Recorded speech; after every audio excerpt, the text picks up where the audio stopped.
Si Russell Westbrook dumaan na sa operasyon para dun sa kanyang injury sa kaliwang kamay. Estimated noon makakapalik si Westbrook by first round ng playoffs. Non-shooting hand ang tinamaan kay Westbrook at dadaanan ng rehab.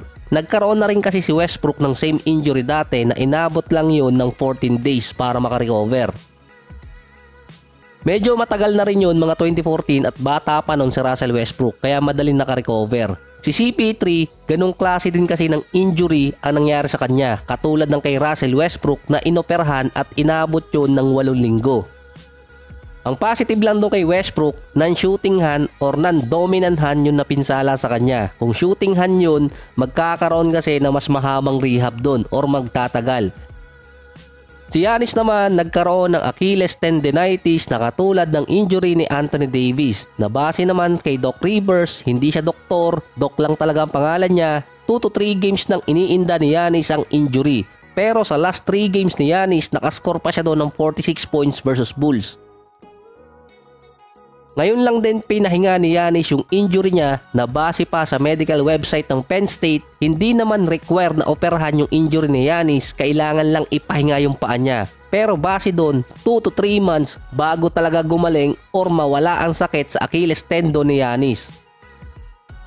So mas okay nang ipahinga ngayon si Giannis kaysa abutin siya na mas lumala yung injury niya by playoffs. Kay Anthony Davis, taon na niyang iniinda ang injury niya at nagkokos pa yun ng ibang injury sa lower body.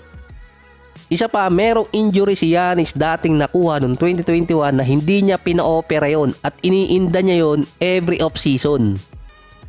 Hindi nakalaro si Giannis sa game nila versus Clippers dahil sa injury niya. Pero buhat na buhat naman ni Damian Lillard ang Bucks. First half pa lang 19 points na siya at ang sumunod sa kanya si Tito Bobby na meron naman 10 points.